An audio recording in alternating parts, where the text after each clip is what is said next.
My heart was pounding, sweat dripping down my back, as I sat in my creaky old aluminum boat, surrounded by a dozen sleek base boats closing in like sharks circling their prey. It was a sunny Saturday morning in June 2027, and I was just trying to cast a line into the calm waters of Willow Creek Lake, a serene spot nestled in the rolling hills of Greenvale, Tennessee. I'd moved here 3 months ago, hoping for some quiet after a messy breakup, but instead, I found myself staring down a fleet of self-proclaimed lake lords. Leading the charge was a woman named Margaret, the HOA president, her voice screeching through a glittery purple megaphone. "Get your junk boat off our lake now, or you'll regret it." Her words hit me like a slap, leaving me stunned. I'd been fishing peacefully, minding my own business, and now I was being treated like some outlaw. Have you ever felt that gut-wrenching helplessness when someone with a puffed-up sense of power tries to steamroll you? I was about to learn they'd picked the wrong guy to mess with. It all started innocently enough. I was out on the lake, sipping a cold soda, my fishing rod lazily propped against the boat's edge, when this armada of bass boats roared up, engines growling, kicking up waves that rocked my little vessel. At the helm of this aquatic circus stood Victor, a guy who carried himself like he was auditioning for a pirate movie. "This is Willow Creek Fishing Club territory," he bellowed through a bullhorn, his voice dripping with fake authority. "Exclusive leased waters, backed by a legal contract." I stayed calm, gripping my rod, and asked, "Leased from who exactly?" Victor puffed out his chest. "My late uncle, Clarence Whitaker, owned this entire lake and passed the fishing rights to our club." I raised an eyebrow.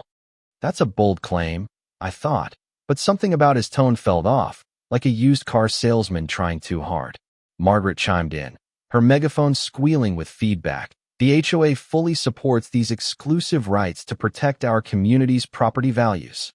I tried to explain I'd just moved here, assuming the lake was public, but Victor wasn't having it. "Wrong. We pay $60,000 a year for access," he snapped. 60 grand? That got my attention. "Who's getting that money?" I asked, genuinely curious. Victor's face reddened. "The Whitaker Estate Trust, managed legally," he shouted, as if volume made it true. Margaret, leaning precariously over her boat, nearly toppled into the water trying to hand me an official HOA violation notice. The whole scene was absurd. One guy in a beat-up boat, surrounded by these glossy base boats, their engines churning up waves, soaking everyone but me. I sat there, soda in hand, watching this comedy unfold, wondering if I'd accidentally drifted into a reality show. The neighborhood was watching, too. People lined the shores, some filming on their phones, others shaking their heads. An older guy, Harold, stood on his dock, his expression grim, like he'd seen this nonsense before. Kids who usually fished nearby had vanished, scared off by the chaos. I couldn't shake the feeling I'd stumbled into something bigger than a fishing dispute. Victor's ultimatums grew more dramatic. "You have 24 hours to remove this vessel," he said, spitting the word like my boat was a pirate ship. "Or what?" I asked, half laughing at the absurdity. Margaret jumped in. "Legal action, fines, HOA violations." "For fishing?" I thought. This was getting ridiculous. I told them I'd look into the legal side, mostly to buy time, but Victor's parting shot about 40 boats and professional enforcement made it clear they were planning a showdown. After they sped off, I paddled over to Harold's dock. He'd lived here forever, so I figured he'd know the truth. "Harold, ever hear of this Clarence Whitaker owning the lake?" I asked. His face went pale, eyes darting like he was checking for spies. "James, where'd you hear that name?" he whispered, his voice tight. My stomach sank. What had I gotten myself into? Harold leaned closer. "I knew your dad for 25 years. He never mentioned any Whitaker. I've been here since '85, and that name's never come up." I pressed him, wondering if it was before his time, but he shook his head. Either Victor's lying, or someone's lying to him. Your dad was meticulous about property lines. He'd know. That's when I decided to dig deeper. If this Clarence Whitaker story was fake, I needed proof. While I planned a trip to the county courthouse, Victor and Margaret were busy doubling down. Victor was at the fishing club's clubhouse, waving around legal documents he'd printed off some shady website fake leases, permits, even a Whitaker Estate Trust agreement. His club members, who'd shelled out thousands for memberships, ate it up, dazzled by his confidence. Margaret, meanwhile, was in full dictator mode, posting made-up HOA rules online, like lakefront aesthetic standards targeting my boat and a Community Property Protection Act she invented to sound official. It was laughable, but they were convincing people. I asked Harold, if this Whitaker owned the lake, wouldn't there be records? He nodded. County's got everything back to the 1900s. Your dad always said, check twice, believe once. That sealed it. I was heading to the courthouse.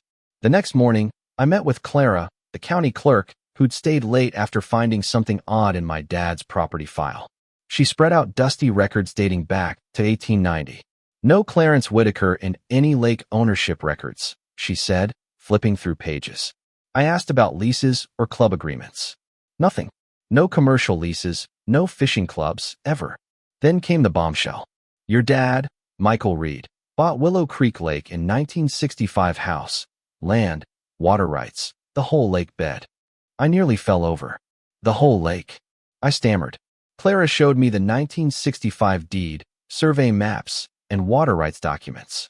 I didn't just own my house, I owned the entire lake, including the fishing club's dock and clubhouse. They weren't just lying, they were trespassing on my land. Back at the lake, Victor was rallying 30 base boats for his big confrontation, practicing his speech like he was leading a revolution.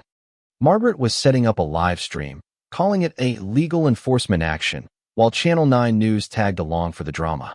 I sat in my boat, clutching a waterproof folder of documents, feeling like I held a grenade. As Victor's fleet approached in perfect formation, I called Clara on speakerphone. Can you confirm who owns Willow Creek Lake? I asked, loud enough for everyone to hear. James Reed, inherited in 2026 from Michael Reed's estate. Deed filed 1965, she replied. The silence was electric. Victor's face crumpled from smug to panicked. Impossible, he yelled, but his voice cracked. I pressed. Any record of Clarence Whitaker owning this lake? Clara's answer was brutal. No Whitaker, ever, in 130 years. The fishing club members started muttering, realizing they'd been scammed. I held up the deed. Victor, your clubhouse? Built on my land. His world collapsed. Boats peeled away, members demanding refunds. Margaret's live stream flooded with scam comments. Channel 9's cameras caught it all, Victor's empire crumbling in real time. The fallout was swift. Margaret chained herself to the clubhouse, screaming about a government conspiracy on her live stream, which dwindled to a handful of viewers. Sheriff Tom arrived, cut her loose, and hauled her off for trespassing, her rants about fascism echoing as deputies carried her away. Victor faced $200,000 in refund demands, his base boat repossessed, his wife filing for divorce.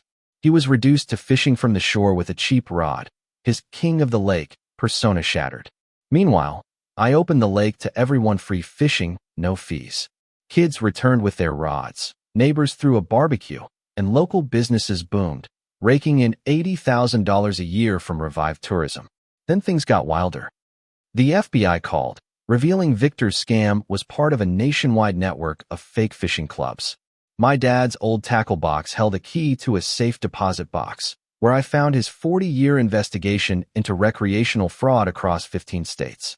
I became an accidental fraud fighter, helping shut down 50 operations, returning $15 million to victims. The media dubbed me the Creek Crusader, and a documentary about my fight won awards. I fell in love with Emily, a legal researcher who joined my mission, and we married by the lake, surrounded by grateful families. Victor, surprisingly, found redemption, teaching kids to fish for free after his community service. Margaret fled to Georgia, still posting conspiracy rants to no one. But the real twist came at a D.C. ceremony, where I got a presidential award. A cryptic text warned, Clarence Whitaker's just the start. Check your dad's files. Trust no one. What else was my dad hiding? Who's still out there, pulling strings? This lake fight turned my life upside down, from a guy just wanting to fish to a fraud-busting hero. So, I gotta ask, have you ever faced bullies hiding behind fake authority? Should I have crushed Victor and Margaret publicly, or let them off easier? Would you dig into that mysterious text, even if it meant risking everything? Drop your thoughts below, hit that like button if you're ready to fight back, and subscribe for more wild stories. What's next? You'll have to stick around to find out.